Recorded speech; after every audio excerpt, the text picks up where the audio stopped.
Damas y caballeros, qué bueno encontrarnos otra vez con ustedes para que entre todos podamos pensar, reflexionar y buscar luces para que el Dios de la sabiduría, el Dios que nos ama a todos y particularmente a los pecadores, nos haga ser perfectos, mejores seres humanos.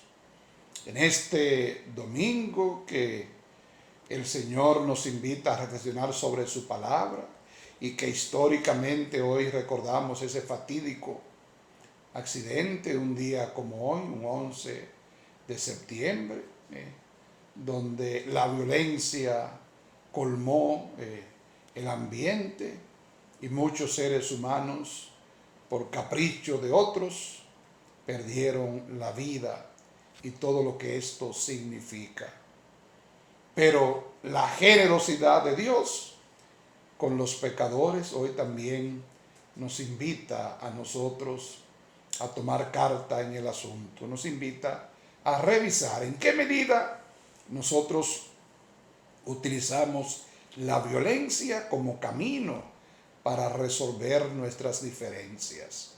Y todos sabemos que la violencia engendra violencia, que es una espiral de la violencia. Y nosotros, los seguidores de Jesús, tenemos que ser hombres y mujeres de paz. Y hoy en esta primera lectura del libro del Éxodo, en el capítulo 32, verso 7 al 14, se nos invita a no hacernos dioses falsos, sobre todo dioses que no trascienden, que no van más allá de lo humano. Y podemos percibir en esta lectura las resonancias especiales. Moisés está en la montaña del Sinaí dialogando, orando con Dios y recibiendo las instrucciones para desarrollar el código de la alianza.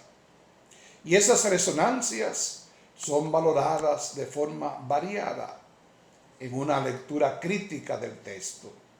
En realidad, desde el capítulo 24 del Éxodo hasta este capítulo 32 que leemos hoy, se nos ofrece un ciclo sobre el culto que deja al pueblo sin el apoyo del profeta Moisés.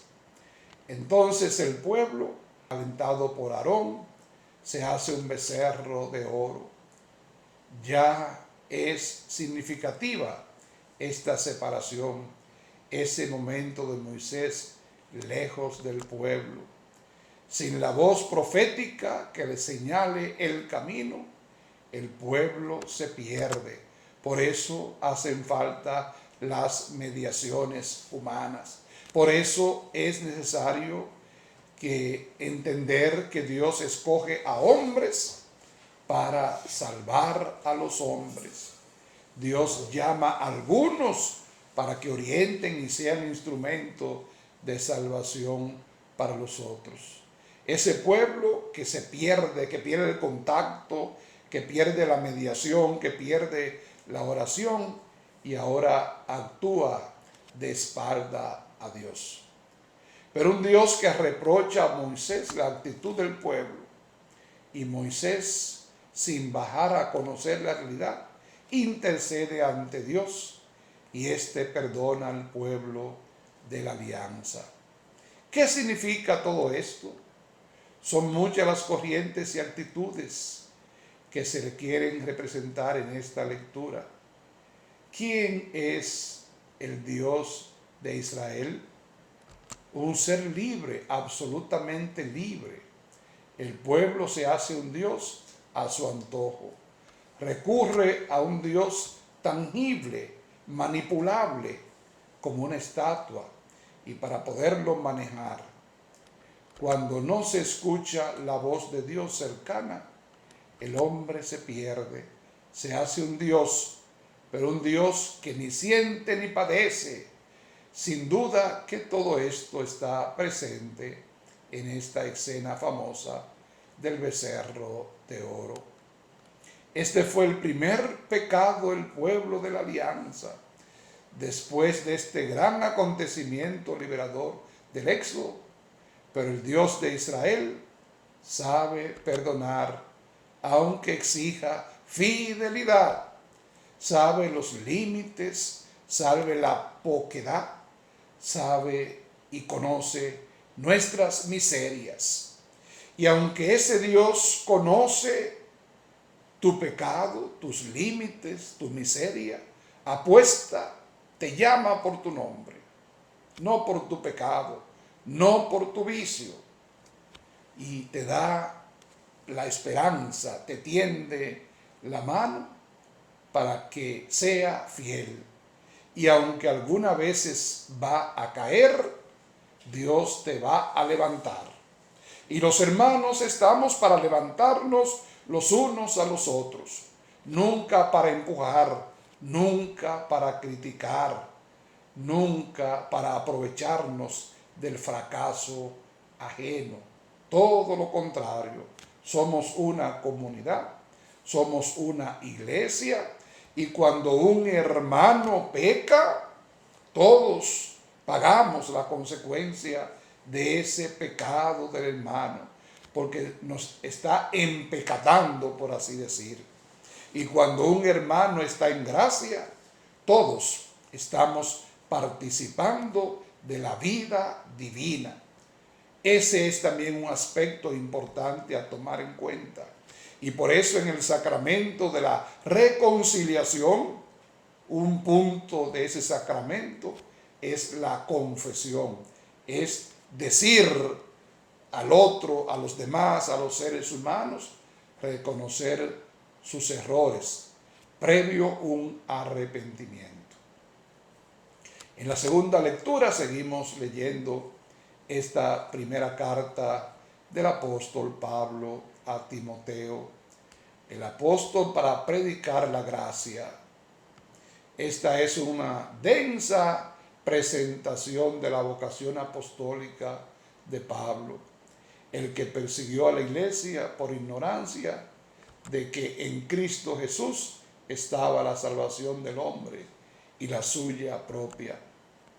El autor de esta carta, identificándose con Pablo hasta los tuétanos, resalta una cosa muy particular y que no debemos olvidar nunca en la proclamación del mensaje cristiano: que Cristo vino al mundo para salvar a los pecadores. Esa debe ser la frase céntrica, la principal que a tomar en cuenta como cristiano, que el Señor nos ama a todos, pero preferentemente llama a los pecadores. Es lo que se ha llamado siempre, y muy especialmente en la orden de los predicadores y su fundador, Santo Domingo, la predicación de la gracia. Eso es lo que siempre debe proclamar la iglesia. No acusar, sino tender la mano en la misericordia. Y tenemos que tener presente continuamente los evangelizadores, que estamos para ayudar, para motivar, nunca para atacar ni hacer más pesada la cruz que por sí ya se tiene.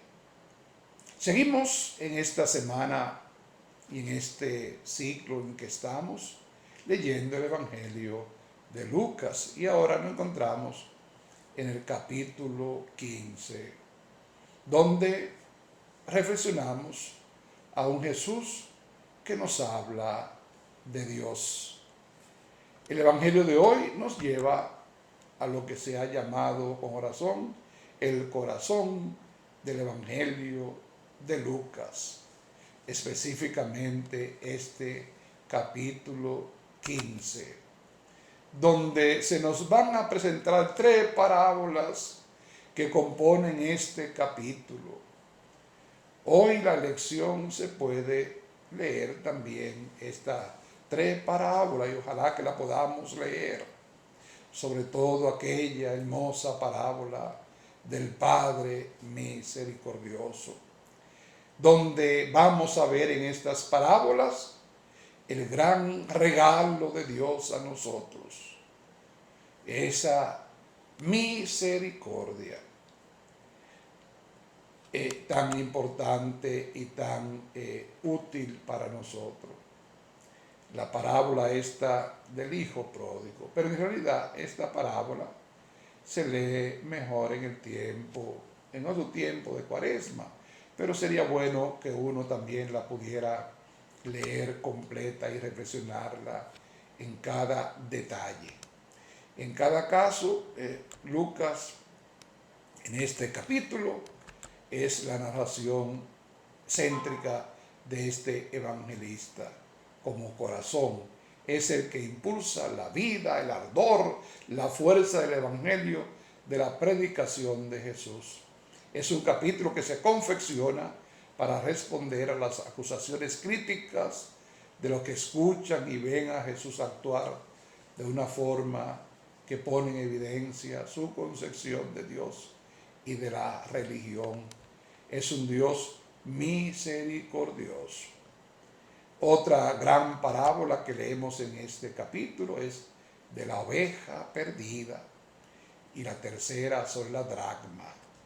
3 parábolas, una con objeto, las dracmas, uno con un animal, la oveja perdida, y otro con el ser humano perdido, para expresarnos que Dios ama a todos y a cada uno de nosotros, y ama a todo lo creado.